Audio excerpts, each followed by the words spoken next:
السلام عليكم ورحمة الله وبركاته. كم جرتن كبجمتوتا في جالسنتوني هردفتوني برسيسا ورماب. الحمد لله أنا نجاكوت نجاني كي خنجال الله إنك وجادا باك جرتن مرس نجاو. دعوتوتن كي فيديو أراك نكيسات أبليكيشني أجايباتني والسن برسيسا.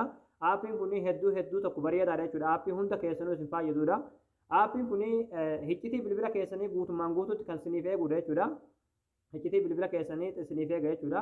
إني اسمالي حالا يرو نمني بلبلا دايركتي سنف بلبلا bilbila keessan isin malee namni biroodhaa heeyyama keessan malee gonkumaayyuu kaasuu hin danda'u jechuudha isinii galee akka namni gonkumaayyuu bilbila keessan daayirektii yeroo namni isinii bilbile kaasuu hin dandeenye haala itti qolloftaniin isin barsiisa jechuudha isinii galee yaa'anii fakkeenyaaf bilbila keessan nama bira keessanii fa'aa baatanii yookiin ammoo namni tokko ni jira jechuudha kan bilbila namaa kaasu jechuudha namoota akkasii fa'aadhaaf hedduu tokko wanni kun barbaachisaadha jechuudha isinii galee akkasuma warroota keessattuu warra irsaafiniiti jechuudha isinii galee warra iccitii garagaraa qabu yookiin namni garagaraadhaa itti bilbiluuf hedduu tokko bareedaadha jechuudha maali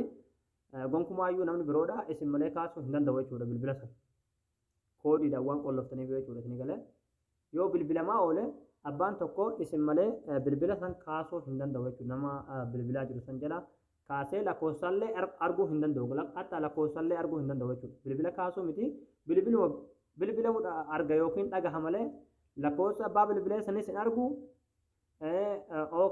jalaa qabee kaasuu hin danda'u jechuudha gonkumaayyuu isinii galee egaa daawwattootaan kiyya gama barumsaatiin darbuun duratti warroonni yuutuub chaanaala keenyaaf haarawwataa tan baga nagaa dhuftan jechaa barumsa dabalataa argachuudhaaf chaanaala keenya sabiskiraayib gochuun dagantinaadha yeroo sabiskiraayibii gootan barumsi asirratti dabarsinu guyyaan nama dura akka simbira ga'uuf mallattoo notifikashinii sana kilii itti godhaadha achi booda ool kajettoon irra kaayyadhaadha barumsi keenya yoo isinitti tolee isin gammachiise viidiyoo keenya laayik sheer gootanii namoota baay'ee biraan ga'uun dagantinaadha egaa gamanummaan hanga barumsaa sin dabarsaa hanga xumura viidiyoo kiyyatti obsaan afaana turaan hordofaa isiniin jedha.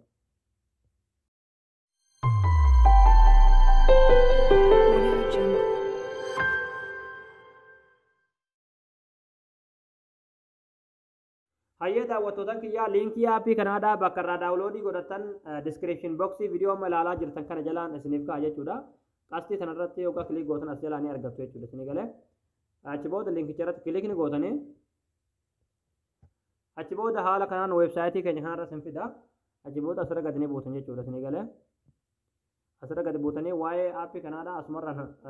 barreeffamaan ni jira jechuudha ani viidiyoo waan gaggabaabsuuf barreeffamaan waa'ee aappii kanaa kan ilaallatu hunduu barraa'ee jira afaan oromootiin dubbifachuu dandeessa jechuudha faayidaa aappiin kun qabu jechuudha faayidaa hedduu qabanne jechuudha isinii galee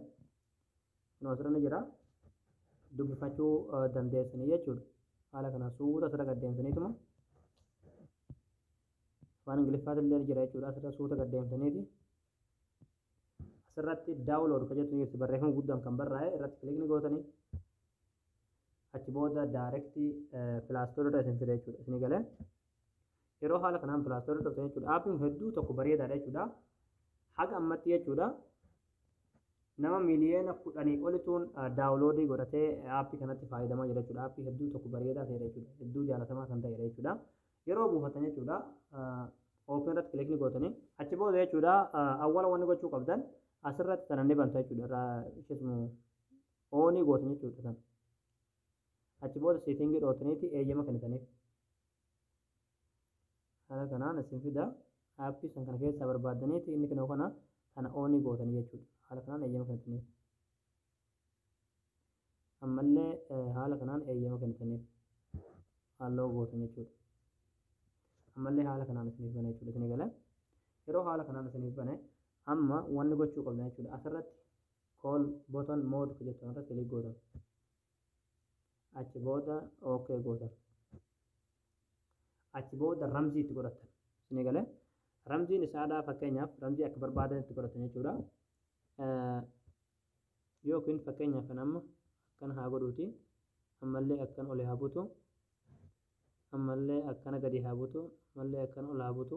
achi booda nekistii gootan yaani isin akka barbaadan feetan dalga olii gad buttanii feetan ammoo yaani akkuma xiyyaara jiru wanti kan barbaadan itti filatan jechuudha yeroo lamaaf yeroo wanni gootan nekistii kilik gootan isinii galee achi booda kan haala kanaan amma kan qollofna jira jechuudha asirratti as gaditti kana ni godhatanii kan haala kanaan qollofamaa jira jechuudha amma fakkeenyaaf bilbila kiyyarratti bilbilee isinitti agarsiisu jechuudha amma yoo bilbila nan kaasi jee jechuudha haalli itti kaasuu danda'u ookee tana hunda hin kaafamu jechuudha fakkeenyaaf silatti haala kanaan qollofee takka buteen takka olii bute haala kanaan nan kaasa jechuudha kino haala kanaan lakkoofsallee arguu hin danda'a kaasullee hin danda'a jechuudha amma fakkeenyaaf itti bilbilee isinitti agarsiisu fuula keessan duratti. Egaa daawwattootaan kiyyaa kinoo akkuma asirratti amma argaa jirtan kinoo amma bilbila kiyya irratti bilbilaan jira jechuudha.